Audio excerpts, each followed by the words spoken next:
Jesus, you are worthy to be praised. You will be praised.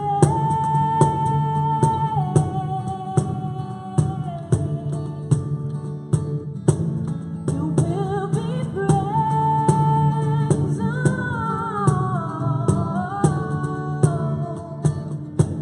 You will be praised.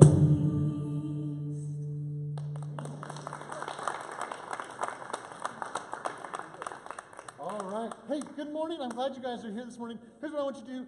Find somebody who you don't know very well, and I want you to ask them this question: how long have you lived in Arizona? All right? Ready? Go.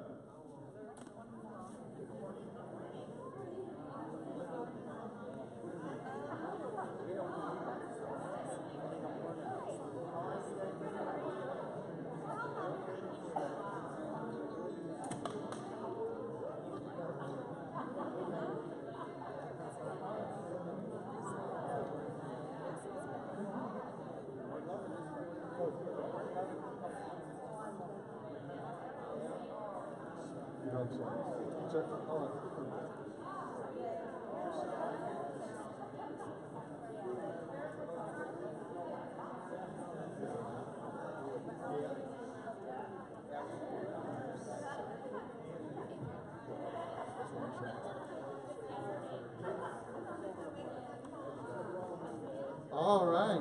You can have a seat. Thank you so much. Very good. Well, welcome, welcome. Glad you guys are here. My name is Charles. I am the lead pastor here at Church in Australia, and I have two beautiful ladies on either side of me today, right? I'm doing everything I can to make myself look better. So on this side is my beautiful wife. This is Stephanie, and she, if you don't know this about her, she is our data guru for everything that we do here at the church. And so why don't you tell them how you get your data and what it's for? Oh. Yeah, well, I don't know. It's different. So, hey, we are so excited. I am the data guru here. I love it. You know, we really talk about serving and serving what you're passionate about. I have some crazy, ridiculous passion for data. I love it. I love looking at it. Like, I've probably spent 3 or 4 weeks making Charles a new dashboard, not because the old dashboard didn't work, but because I'm like, what if we tried to look at it this way? Or what if we saw how many people we came this way? Like, I can tell you how many times you've come to church. Well, how many times you filled out a card? I can tell you that. We used to go through, when we were small enough, we would go through the entire room and mark everybody here. We, she means she. Yes. She. I was like, Charles, who sat in the 3rd seat on the 2nd row? I was like, we need to check them in. Yeah, so I have a ridiculous passion for data, and I don't know. So God has given me an opportunity to serve at the Church in Australia and record all that data, and just that way we are able to know when you guys are missing and know when you guys haven't been here, and so we can follow up and say, hey, what's going on in your life? Is there something we can pray for? Is there something we can be there for you, you know, just to help out? And so if you could just fill out that welcome card with your information, and then also at the bottom there's a spot for prayer requests, and that just helps Charles and I just to know how can we pray for you. I mean, I would love to talk to all of you every week, but unfortunately we can't do that because Charles talks a lot for a long time to a lot of people. But he can't get to them all. Ow. I know. So he can't get to them all, and so it just helps us know, okay, this person's been gone. Oh, they've been gone because they went to a class reunion, or you know. Or a 20-day cross-country trip that I'm hoping the Flushes are back from anytime now, right? So. Yes, they're crossing the country. Good, and definitely those prayer requests are extremely important to us, and we have one that we're going to spend some time over here in just a few minutes, but before we get to that one, I want to introduce you the person that's on my other side, all right? And this is Kaylin, and come on up from the back of the room. Yeah, you thought you could just hide in the back of the room, but no, absolutely, I want you up here. So Kaylin is an 8th grader over at the other elementary school here inside of our community. So not everybody knows this, but there are 3 schools here in Australia. There is Westar Elementary School, there is Australia Mountain Elementary School, and then there is the high school. And so Kaylin is an 8th grader at the other school, and she is a soccer player over there. And next to her is Craig Siebert. And Craig actually happens to coach both the guys and the girls soccer teams over there at Australia. I asked him how that happened, and he said, I don't really know. He said, he said, I was talking to them one day about their programs, and they said, I don't have a coach. Would you be willing to coach? Craig is not a teacher over there, by the way.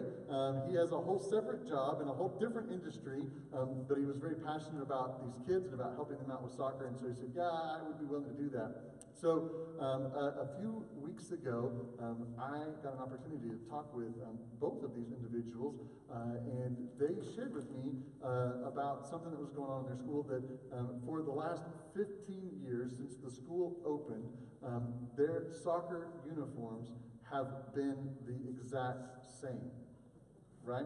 Every year, new kids get handed the same jerseys that started 15 years ago. And as if that wasn't bad enough, the jerseys are actually shared between both the guys and the girls' team. You see what yes, absolutely. So a group of girls this year, as part of their 8th grade project, said, you know what we think what we could do that would make a big difference at our school would be beginning to raise resources for new soccer jerseys, not only for the girls team, but for the guys team as well. Something that matches our school colors, something that breathes and is not this heavy polyester that existed in the early 2000s. We're all familiar with that stuff. It came straight out of the 1970s for others of us. And so they began to engage with some businesses about could they come alongside of and help them to reach their goal. Each set of uniforms for the team is $400. So $400 for the girls team and $400 for the guys team will completely outfit them. And so, you know what? We are in the middle of a series on neighboring, and it would be really hard for us as a church to say, no, sorry. So we decided that the best thing to do was to be great neighbors, and so we have partnered with Australia Mountain, and we have provided $100 towards their soccer uniforms. And their first game is actually this next week, am I right? Thursday, yes. It's this coming Thursday, and they'll be displaying those new uniforms. And so we would love for you guys to come support the team, be a great neighbor with us in that as we're doing that. And some of you, maybe you're like, you know what? I've got a business and I would love to come alongside of this as well. And so at the end of the service, Kaylin will be at the back and she'll share with you all the particulars about everything. Craig will be around as well. He's actually serving over in kids today because Craig's just one of those awesome people in our church that just does a little bit of everything. But you can find either one of them and they'll connect with you about how it is that you can join in what these girls' project is. And so I'm so glad and so excited that both of these serve inside of our church, but they're making a difference inside of our community. Thank you very much, both of you.